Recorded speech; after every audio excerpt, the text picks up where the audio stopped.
Howdy, y'all. So it is January 10th, 2018, and today marks 1 year since I fell.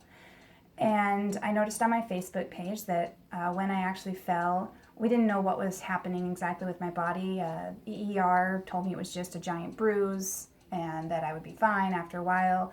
And it took me about a month or two before we could actually find out that I indeed actually did break a bone in my collarbone, and that I have a herniated disc in my neck, and that I have nerve damage.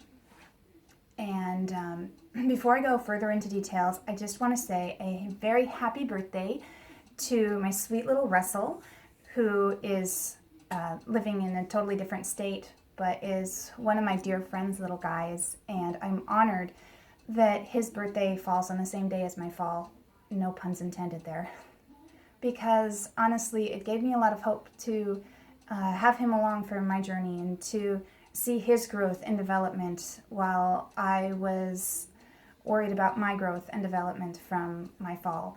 And it gave me hope and it gave me joy, and I'm so grateful and blessed to have his birth journey and his life be a part of my recovery journey and what I've been going through. And I'm so grateful also that 6 months ago today we were able to meet each other for the first time. And I love you, little guy. Mwah! Okay, so back to me. That sounded really weird. That was a strange transition, but oh well, this is totally on the fly, so love me anyways. So 1 year ago today, we didn't know what was going on. All we knew is that I had been yanked and dragged and fallen the height of my body, and that something was going on in my body. It took them about 1 to 2 months to figure out the damage that actually happened due to that fall.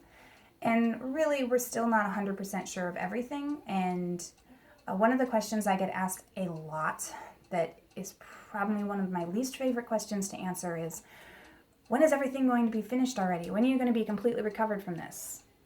Well, the long and the short of that is, I have no idea.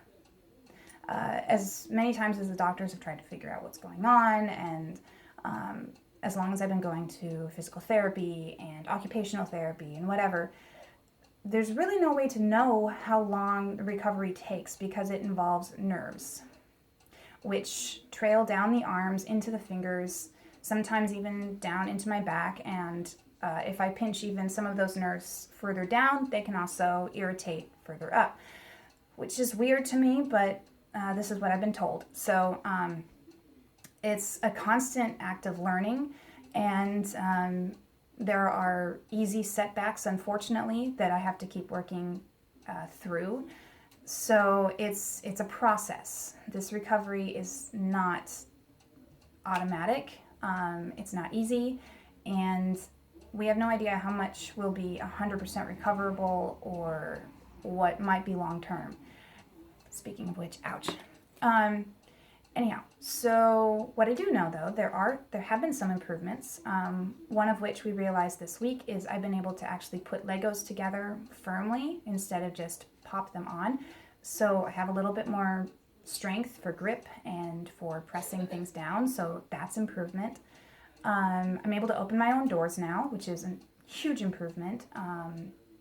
And little things here and there. I don't know all of them. I really want to sit down and write the list again. At my 6-month mark, I wrote down a list of things that were, for lack of a better way to phrase this, taken from me when I fell. Physical abilities that I lost because of the fall, or sensations that I lost because of the fall, and how far I've come, what I've gained since then, what I've recovered since then, whatever it may be. Unfortunately, when Zeke jumped into my arms playing his reindeer games Thanksgiving weekend, kind of pushed me back a little bit from where I had been, and I'm still actually recovering from some of those re-injuries as well as new sensations from that fall.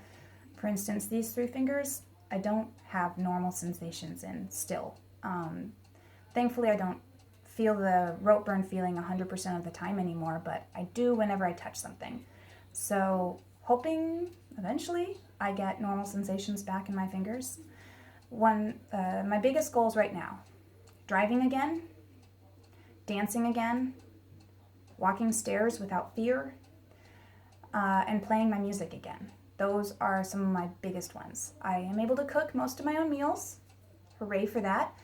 And I am able to, like I said, open doors and mostly play with my dogs and let them go potty. I do not hold their leash, however, and I do not intend to for quite a while. So why am I dressed like this? Well, I'm hoping to make myself some cookies.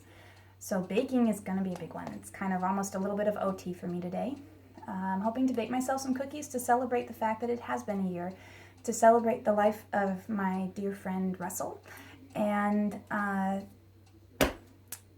just to remember the good things out of this year and not just the hard things out of this year. Because honestly, it would be very easy to just be really frustrated that I'm still not 100% recovered, that I'm not really close to 100% recovered, if you ask me. But also to see the things that have returned to my abilities and to see how able I really am, even though I don't always feel it. So this is my I am abled, because I am is abled for the day. I'm sorry I've kind of been out of it a little bit. When I get sick, I have a really hard time getting back to normal for a while. But I really hope in this new year to continue the I Am Abled series, and I hope that you are having a good year. And I don't know if I'll be doing more videos or more pictures or just status updates, but I wanted to take this time to celebrate this 1-year anniversary of my fall and this 1-year birthday of my sweet Russell. And I hope that you all are well and blessed, and I'll share my thoughts on the new year in another video. God bless. Bye. Thanks for being on this journey with me, by the way.